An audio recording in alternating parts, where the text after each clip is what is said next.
Mes frères et sœurs, c'est une grande joie d'être avec vous.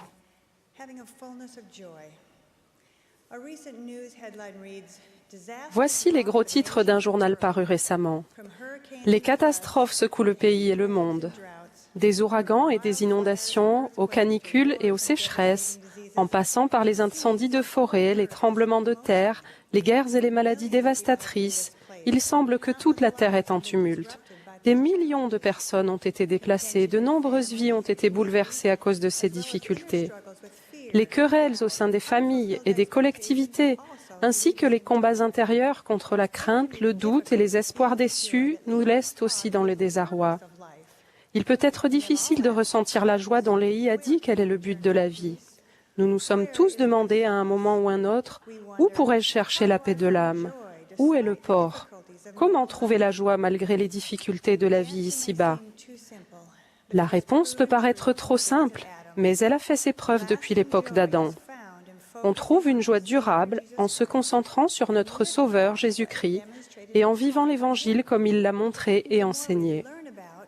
Plus nous en apprenons sur Jésus-Christ, avons foi en lui et lui ressemblons, plus nous comprenons qu'il est la source de toute guérison, de toute paix et de toute progression éternelle. Il nous invite tous à aller à lui, invitation que le président Eyring a qualifiée de plus importante que quiconque puisse accepter. Comment allons-nous à lui? En avril dernier, Russell Nelson et Russell Ballard nous ont recommandé d'étudier le Christ vivant afin d'en apprendre davantage sur le Sauveur. De nombreuses personnes l'ont fait et ont été grandement bénies. Récemment, une de mes amies a donné à chacun de ses enfants adultes un exemplaire de cette déclaration accompagnée d'images de l'Évangile pour illustrer chaque phrase. Elle a recommandé à ses enfants d'aider leurs enfants à le comprendre et à l'apprendre par cœur. Un peu plus tard, mon amie a publié une vidéo de sa petite fille de 6 ans, Lainey, en train de réciter de sa petite voix d'enfant sa version mémorisée avec enthousiasme et élégance. J'ai pris conscience que si une enfant de 6 ans pouvait le faire, je le pouvais moi aussi. Comme j'ai étudié avec plus d'attention la vie et les enseignements de Jésus-Christ et ai mémorisé le Christ vivant, ma reconnaissance et mon amour pour notre Sauveur ont grandi. Chaque phrase de cette déclaration inspirée contient un sermon et a approfondi ma compréhension de son rôle divin et de sa mission sur terre. Ce que j'ai appris et ressenti pendant cette période d'étude et de réflexion confirme que Jésus est véritablement la lumière, la vie et l'espoir du monde. Les Écritures anciennes et les paroles des prophètes modernes, écrites ou prononcées pour le louer, rendent témoignage que ces voies mènent au bonheur dans cette vie et à la vie éternelle dans le monde à venir. Si vous étudiez la vie du Christ et ses enseignements de multiples façons, votre foi en lui augmentera. Vous saurez qu'il vous aime personnellement et vous comprend parfaitement. Pendant ses 33 ans dans la condition mortelle, il a subi le rejet, la persécution, la faim, la soif et la fatigue, la solitude, la violence verbale et physique, et à la fin, une mort atroce entre les mains des pécheurs. Dans le jardin de Gethsémane et sur la croix du Calvaire, il a ressenti toutes nos souffrances, nos afflictions, nos tentations, nos maladies et nos infirmités. Quelles que soient nos souffrances, il est la source de guérison. Les personnes qui ont connu des sévices, sous quelque forme que ce soit, le deuil accablant, la maladie chronique ou des afflictions débilitantes, les fausses accusations, la persécution brutale, les dommages spirituels découlant du péché ou l'incompréhension peuvent toutes être guéries par le Rédempteur du monde.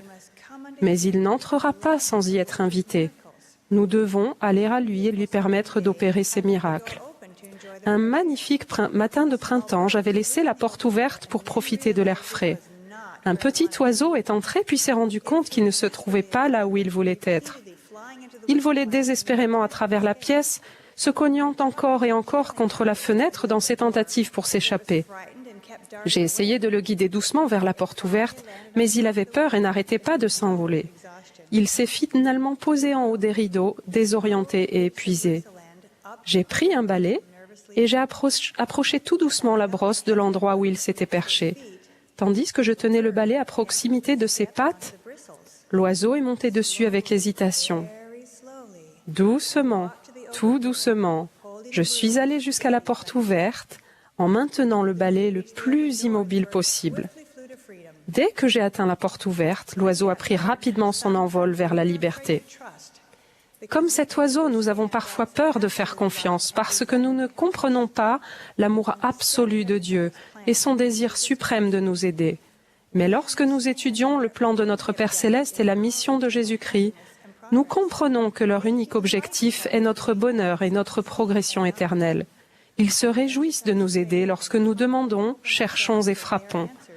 Lorsque nous faisons preuve de foi et nous ouvrons humblement à leurs réponses, nous nous libérons des contraintes de notre incompréhension et de nos doutes, et ils peuvent nous montrer le chemin à prendre. Jésus-Christ est aussi la source de la paix. Il nous invite à nous appuyer sur son bras puissant et nous promet la paix qui surpasse toute intelligence, sentiment qui nous vient lorsqu'on son esprit apaise notre âme, quelles que soient les difficultés qui nous entourent. Qu'il s'agisse de difficultés personnelles, de problèmes familiaux ou de crises communautaires, la paix viendra en faisant confiance au Fils unique de Dieu qui a le pouvoir d'apaiser les âmes en peine.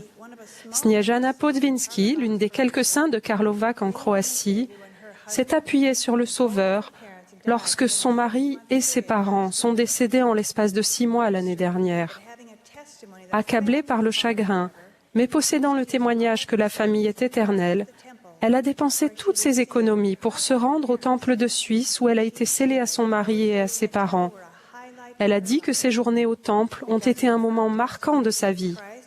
Grâce à son témoignage ferme de Jésus-Christ et de son expiation, elle a ressenti la paix et connu la guérison, ce qui a aussi fortifié son entourage.